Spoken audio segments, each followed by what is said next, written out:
뭐 이분들은 정말로 이렇게 소송해 가지고 공인으로서도 그렇고 부모로서도 그렇고 왜 서로를 이렇게 망가뜨리려고 하지?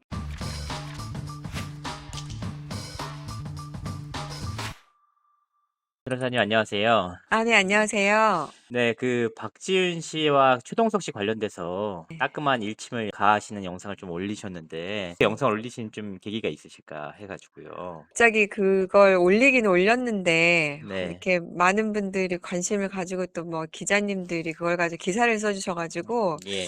사실 조금 뭐 당황도 했는데요. 사실은 조금 부탁 말씀을 좀 드리고 싶은 게 솔직한 심정이었습니다. 이게 너무 막 개인들의 사생활에 대한 공격과 이런 걸로 좀 진흙탕 싸움이 돼가는 것 같아서 애들이 이제 좀 어리잖아요. 그래서 조금 안타깝더라고요. 음. 네, 그리고 뭐 결혼 생활을 하다 보면 양쪽에 뭐 소위 말하는 부정행위, 뭐 의심을 하기도 하고 또 그런 일이 발생하기도 하지만 그럴 경우에는 결국에는 이제 쌍방이 다 책임이 있기 때문에 음. 그거는 대충 이제 묻고 가는 경우가 많이 있잖아요. 예. 근데 이제 뭐 이 두 분 케이스는 제가 보니까 서로 또 맞소송을 했다고 해서 예. 아, 이거 뭐 이거는 좀 너무 싸움이 번지고 있는 게 아닌가 음. 걱정이 좀 들었습니다. 변호사님이 지금 굉장히 오랫동안 이제 변호사 생활을 하셨는데 특히 이혼 전문으로 네. 24 년째 맞소송은 한 번도 안 맡아 보셨다는 얘기를 하셨어요. 네네. 이렇게 이혼 조정과 소송 과정에서 쌍방이 이제 상간 맞소송을 하는 케이스가 좀 그렇게 드문 케이스인가요? 거의 없죠. 거의 없죠. 뭐 서로 설령 그런 부분이 있다면 음. 서로 이제 유책이 동등하니까 예. 뭐 맞소송을 안 하죠. 음. 그런데 이 케이스는 서로 그렇게 소송이 제기가 돼서 뭐 나중에 제가 기사를 보니까 예. 최동석 씨는 소송을 할 수도 있었는데 음. 어쨌든 안 하고 있는데 박지윤 씨가 제기한 소송이 기사화되니까 예. 본인도 약간 이제 우리 반론 보도처럼 음. 반박을 위해서 뒤늦게 어쩔 수 없이 소송을 제기한 것이다 뭐라고 얘기는 하시더라고요. 그래서 예. 뭐 이해가 가는 측면도 있는데 음음. 그래도 이쯤에서 서로 두 분이 좀 멈추었으면 좋겠다. 음음음. 그런 생각이 좀 들었습니다. 일단 일방에서는 "혼인 기간 중에 상간이 있었다."라고 이제 문제를 음. 삼았고 또 다른 네네. 한쪽은 이제 "혼인 파탄 네. 이후이자 이혼 성립 전의 일이 상간녀가 있다."라는 주장을 하고 있어요. 이런 케이스의 경우에서 법원의 판단은 좀 어느 쪽으로 더 기우는지 좀 궁금해서요. 이게 인제 양쪽 주장이니까 지금은 잘 모르는 거지만요. 만약에 인제 혼인 기간 중에 그런 일이 있었다라고 하고 예. 한쪽은 파탄 이후에 있었다고 한다면 당연히 혼인 파탄의 책임은 기간 중에 이런 일이 발생한 사람에게 더 책임이 있다고 보겠죠. 이게 그건 좀 만약에 중요하다. 정말 맞다면. 예. 왜냐하면 인제 파탄 이후, 특히 인제 이혼 소송 이후라면 예. 지금 판례는 거기에 대해서는 파탄에 대해서는 책임이 없다는 쪽으로 가고 있어요. 예. 그래서 양쪽의 주장이 어느 쪽이 맞는지는 봐야 되겠지만 만약에 한쪽은 기간 중이고 한쪽은 파탄 이후라면 음. 당연히 파탄의 책임은 기간 중이 문제를 일으킨 사람에게 책임이 있다. 이렇게 음. 볼 가능성이 크다고 봅니다. 근데 양측 모두 또 본인의 상간 부분에 대해서 극소에 대해서 네. 성립이 안 된다는 주장을 하고 있는데 네. 이렇게 주장하는 좀 이유가 있을까요? 저는 이제 사실은 구체적인 사실관계를 깊숙이는 잘 모르니까요. 예. 그리고 또 어떤 증거들을 가지고 있는지는 모르겠고, 예. 그런데 이제 한쪽은 그럴 만한 사람이 아니었다는 거고, 한쪽은 이제 파탄 이후라서 문제가 없다는 거니까, 예.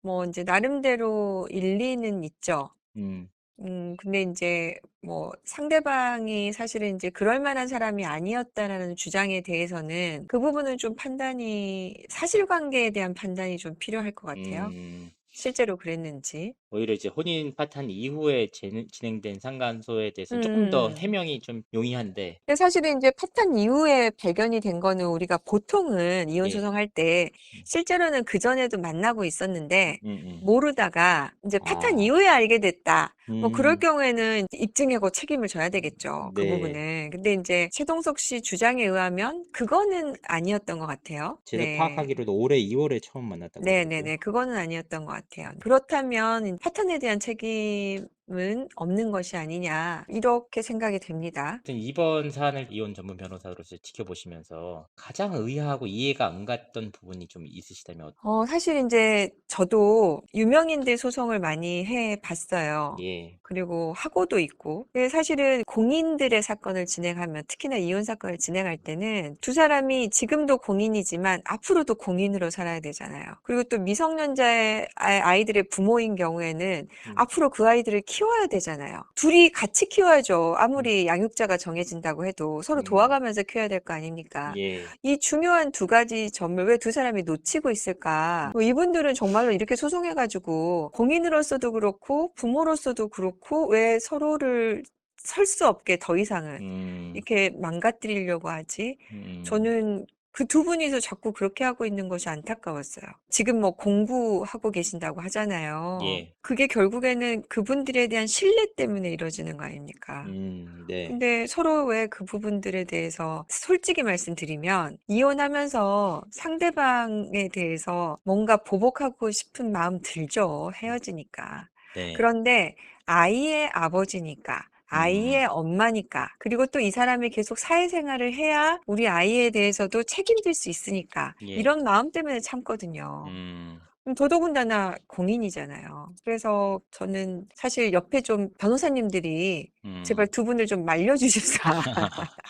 주위에 계신 분이 좀 말려주십사 예. 하는 마음으로 영상을 찍었습니다. 지금 이 양육권과 친권 문제에 대해서도 두 분이 좀 다툼이 있으신 걸로 알고 있어요. 한쪽에서는 아이를 두 명 다 키우고 싶다. 또 한쪽에서는 한 명이라도 키우고 싶다는 주장을 하고 있는데 이런 경우 친권, 양육권은 좀 어떻게 정리가 되는지. 물론 일단 아이들의 의사가 굉장히 중요하고요. 네. 또 이제 아이가 이제 저희가 한 명씩 키우는 경우가 있기는 하지만 예. 그랬을 경우에 아이들이 서로 형제가 생이별을 해야 되는 거잖아요. 그래서 보통은 이제 한 명씩 분리 양육을 하도록은 잘 안 합니다. 아.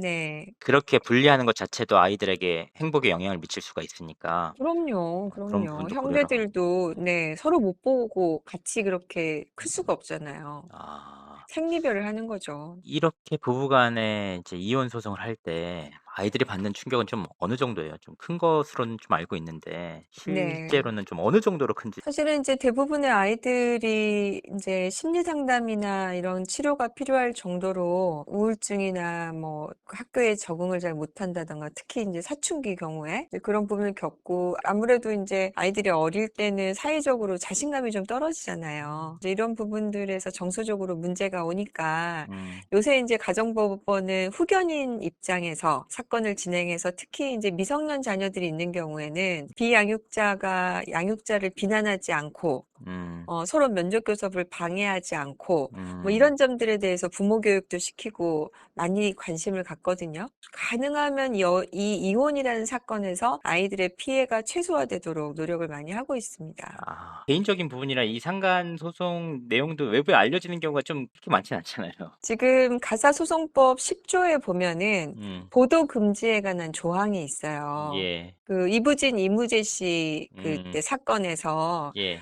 이무재 씨 측이 자녀 아이들과 관련해서 뭐 만나는 장면이나 이런 부분들을 자꾸 이렇게 노출시키니까 예. 실제로 그 부분에 대해서는 좀 경고를 받았고요. 뭐 최태원 회장 같은 경우에도 음. 사건과 관련해서 보도가 나간 부분과 관련해서 소송을 걸기도 했잖아요. 손해배상 소송, 예. 변호사까지 상대로 해서. 이제 이런 규정들이 있어서 더더욱이나 좀 주의해야 될 것 같고요. 음. SNS에 상대방에 대해서 비난하는 걸 올리는 거는 음. 명예훼손의 형사 사건에 해당할 수도 있잖아요. 예. 범죄에 해당할 수 있어서 더더욱이나 주의를 해야죠. 이번 사안이 이제 결과적으로는 굉장히 극단적인 갈등으로 좀 가고 있는데 향후 좀 전망은 좀 어떻게 보시는지. 일단 저는 이제 두 분이서 이와 관련해서는 좀 변호사들을 통해서 음. 좀 취할 거는 취하하고 음. 정리를 좀 하고, 사실은 유책에 대해서 따지는 게 무슨 큰 의미가 있겠습니까? 재산 분할에 관해서 정리하는 다툼이 다툼을 집중적으로 하는 방향으로 가면 어떻겠나 싶어요. 인제 보통 사실은 유책의 의미가 있는 게 예. 한쪽이 인제 이혼을 안 하고 싶을 때, 그래서 유책 배우자니까 "나는 이혼을 원하지 않는다." 이럴 때는 그게 의미가 좀 있습니다. 근데 최근에는 뭐 유책에 대해서는 법원이 대부분 위자료를 인정 안 하고 그냥 음. 쌍방의 책임이 있다로 판결들을 많이 해요. 네. 부부가 살다 보면은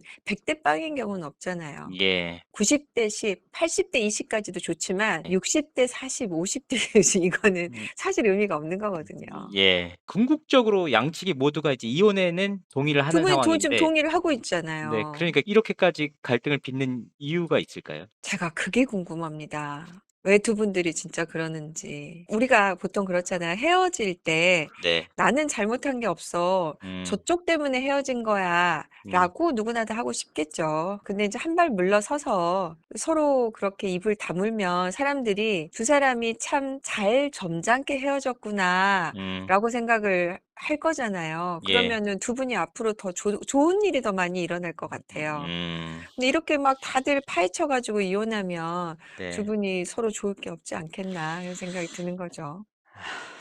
알겠습니다. 변호사님 말씀 너무 감사합니다.